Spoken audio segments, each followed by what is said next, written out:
आज पूरी vitamin D की कमी पूरी होएगी। जनरली मिलती नहीं है ना, तो इसीलिए दिल्ली हाट के इस परिसर में कार्यक्रम रखा गया है कि आपको इस मौसम में धूप का भी पूरा आशीर्वाद मिले। और एक और संदेश भी यहाँ से लेके जाएंगे। जब प्रदूषण की बात होती है, सिरसा जी, पहले के सालों में, पिछली सालों में क्या ऐसी धूप थी इस मौसम में? पॉल्यूशन वो था जब सूरज नजर नहीं आता था, आसमान नजर नहीं आता था। आज सूर्य देव नजर आ रहे हैं, इसका मतलब है कि पॉल्यूशन पहले से बेहतर है।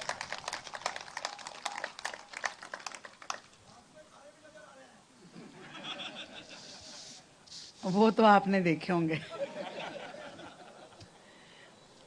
मुझे बड़ी खुशी इस बात की है कि आज दिल्ली की जो कैबिनेट है वो मेरी ख्याल से देश में सबसे यंग कैबिनेट है।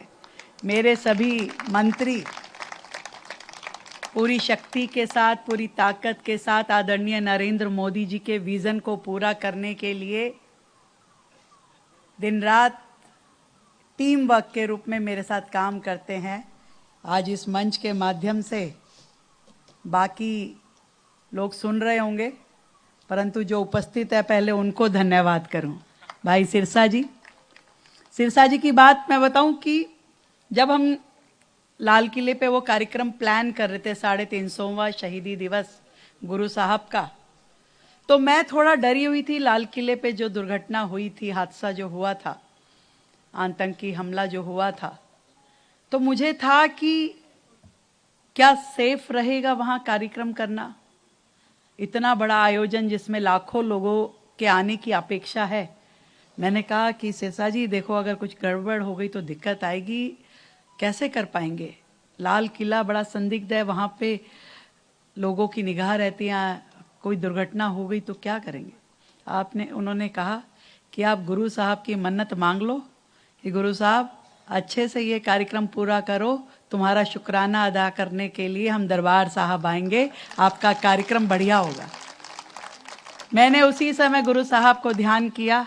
मैं कहा गुरु साहब, अब हमने तो निर्णय ले लिया कि गुरु साहब की शहादत का कार्यक्रम करना है, दिल्ली में करना है, लाल किले पे करना है। अब जैसे भी हो ये आपने संभालना है। और मैं सच बताऊं, वो इतना बड़ा आयोजन हुआ, लोगों में इतना भक्ति भाव गुरु साहब के प्रति है कि उनकी शहादत को नमन करने के लिए लाखों लोग, डेली के गिनती नहीं थी कि 5 लाख थे कि 7 लाख थे, पर लाखों लोग वहां मत्था टेकने के लिए आए, गुरु साहब के चरणों में प्रणाम किया। गदगद हो गए हम लोगों की भक्ति भाव को देख करके। और सच में जिसे कहते हैं कि एक पैर पे दिन रात खड़े होके सिरसा जी ने और हमारे बाकी साथियों ने इतना काम किया।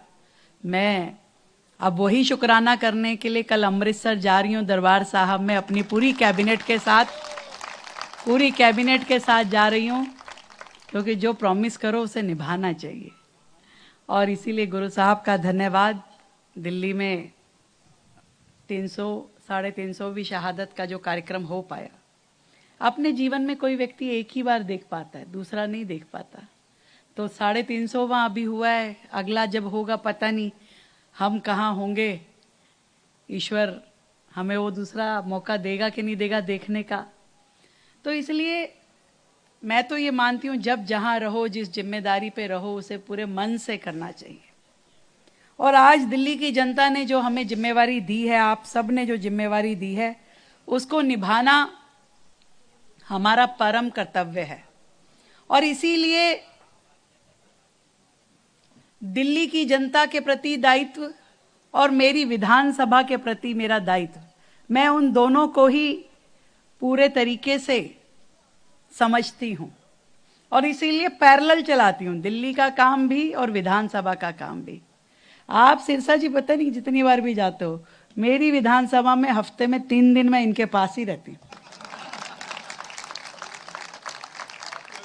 मैं छोड़ना भी चाहूं तो ये छोड़ने नहीं देते, कैसे ही करके घुमा घुमा के यहाँ आना है, वहां आना है।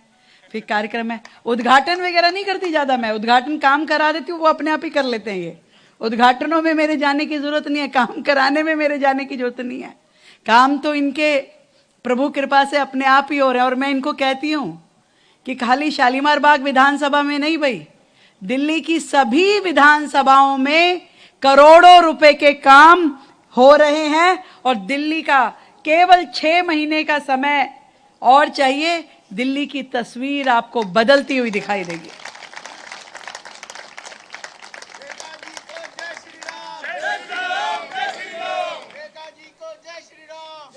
ये दिल्ली की लीगेसी प्रॉब्लम थी। 27 साल तक जो सरकारें रही, 15 साल कांग्रेस की रही, 11 साल आम आदमी पार्टी की रही, पर कभी काम होते हुए लोगों ने नहीं देखा। लोगों को क्यों इतना पाइलअप हो गई, इतनी समस्याएं क्यों खड़ी हो गई, आज प्रदूषण इस स्तर पे क्यों आ गया। मैं आप लोगों से पूछना चाहती हूं कि आप एक काम मुझे बताइए जो केजरीवाल सरकार ने पॉल्यूशन को कम करने के लिए किया हो। Tell me one thing, one work. कोई एक काम कोई बता दे कि पिछली सरकार ने अपने 11 साल में किया हो। तो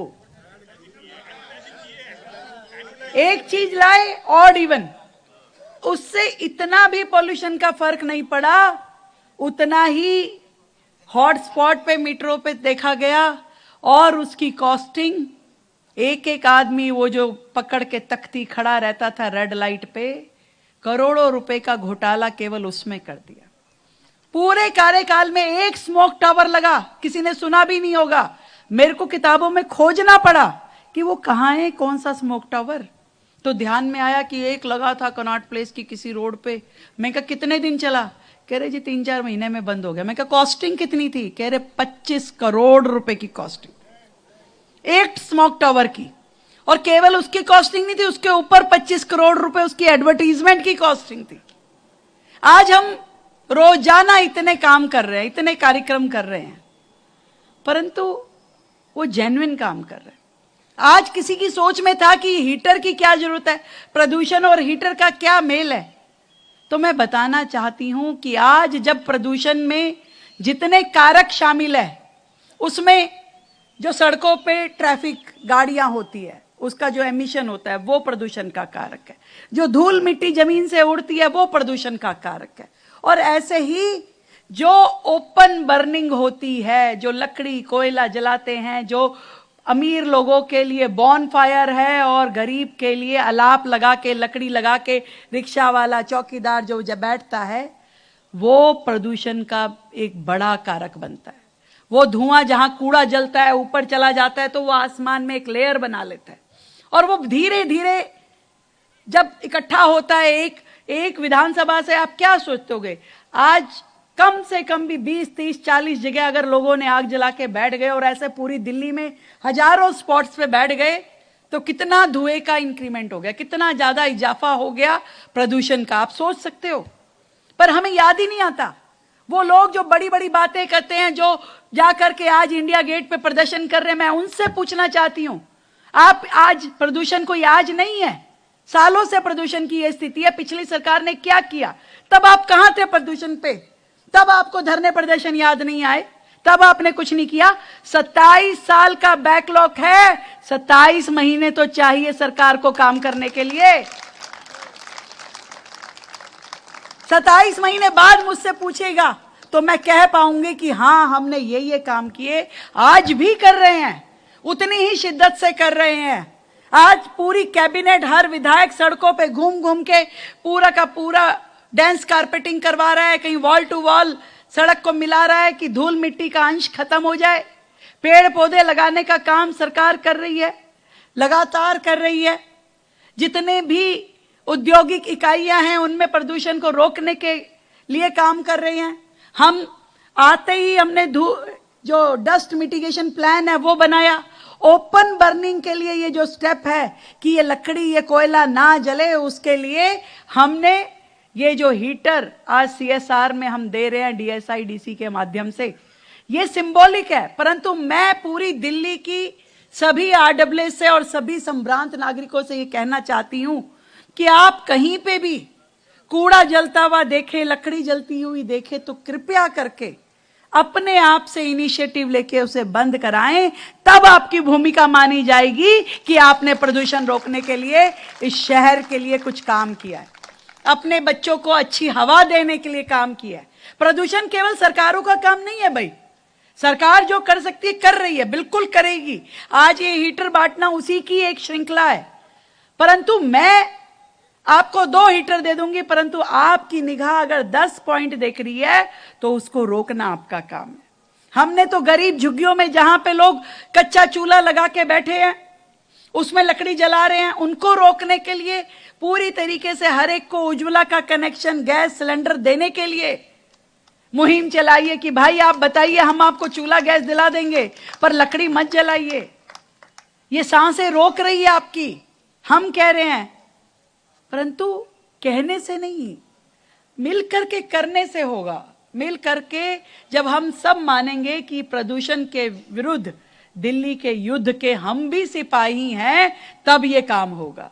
जहां जहां आपको लगे कि मेरे करने की जरूरत है, वो करना पड़ेगा। वैसे भी तो कितना दान पुण्य करते हो, तो अपनी ही सांसों के लिए अगर कुछ कर लोगे तो कितना अच्छा हो जाएगा। तो आज शालीमार बाग विधानसभा की आप सभी RWA से मैं निवेदन करना चाहती हूं। जब मैं ये सोचती हूं कि शालीमार बाग एक मॉडल विधानसभा होनी चाहिए, एक मॉडल, एक आदर्श विधानसभा, जो पूरी दिल्ली की विधानसभा के लोग ये कहें, पूरी दिल्ली की जनता कहे कि भाई शालीमार बाग जैसा होना चाहिए, तो मुझे आप सबका सहयोग ये चाहिए कि डेवलपमेंट का काम तो मैं कर रही हूं, परंतु ये जो पूरे के पूरे इस नगर को हरा भरा करना है, धूल मिट्टी रोकनी है या प्रदूषण रोकना है, इसमें आपका सहयोग मिले। कहीं पे भी आपको लकड़ी कूड़ा जलता हुआ दिखे तो तुरंत उसको रोकिए, तुरंत उसे कहिए कि भाई ये कूड़ा नहीं जलेगा, ये लकड़ी नहीं जलेगी, तो बता तुझे क्या चाहिए मदद, कंबल चाहिए, रजाई चाहिए, हीटर चाहिए। परंतु दिल्ली में प्रदूषण का कारक जो है, इसको रोकना ही हम सब का उसमें सहयोग है। एक महायज्ञ है ये, कोई छोटा मोटा बात नहीं है। वहां पार्लियामेंट में बैठे हुए अब तो सोनिया जी को भी पॉल्यूशन नजर आ रहा है, इतने साल नहीं नजर आया। 15 साल जब उनकी सरकार थी तो नहीं नजर आ रहा था। अब तो राहुल बाबा भी बोलेंगे पॉल्यूशन पे, अब सब बोलेंगे। क्यों? क्योंकि उनको लगता है कि इसी बहाने घेरिए केंद्र सरकार को। अरे भाई, दिल्ली में तो 27 साल तुम्हारा राज था, आज हमें तो लीगेसीज में सब कुछ मिल रहा है, हम फिर भी पूरी तरीके से काम कर रहे हैं। आज दिल्ली की 1400 किलोमीटर की पूरी रोड पे गड्ढे ना हो, उसकी वॉल टू वॉल कारपेटिंग हो जाए, इसके लिए सरकार काम कर रही है। नई मशीनें खरीद के मशीनों के द्वारा सफाई हो, इसके लिए काम कर रही है। रात की नाइट क्लीनिंग के लिए काम कर रही है। हमने अभी MCD को बोला कि 1000 लीटर पिकर, क्योंकि जब आप झाड़ू लगाते हो तो आधी धूल उड़ती है, आधी सिमटती है, तो हमने 1000 लीटर पिकर, जिसमें कि जैसे वैक्यूम क्लीनर होता है कि वैक्यूम लगेगा और धूल और कचरा उसके अंदर आएगा, तो ये करने का काम किया। हम तो हर चीज, अभी हमने एक एक्सपर्ट की कमेटी बनाई कि आप और सुझाव बताइए, आप बताइए कि क्या और कर सकते हैं। हम सब कुछ करना चाहते हैं, कर रहे हैं, परंतु जब तक दिल्ली साथ नहीं होगी, दिल्ली साफ नहीं होगी। दिल्ली को साथ आना ही होगा।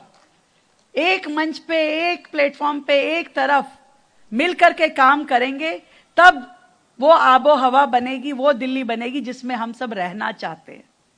दूसरे पे कहना तो बहुत आसान है, ये होना चाहिए, ये होना चाहिए। मैं क्या कर रहा हूं, मेरे घर में ही सिरसा जी अभी बात थी तो कह रहे कि भी हम तो ये चाहते हैं मुख्यमंत्री निवास पे ना एक दिन बॉनफायर के। मैं कहा बॉनफायर नहीं हो सकता, हीटर लगा के आके बैठना तो बैठ जाना। तो यह अपने से शुरुआत करनी पड़ेगी भाई। जब हम खुद ही नहीं ध्यान रखेंगे तो फिर कैसे कोई ध्यान रखेगा। तो हम सब मिलकर के अपने शहर को बेहतर करने के लिए, सुंदर करने के लिए काम करें।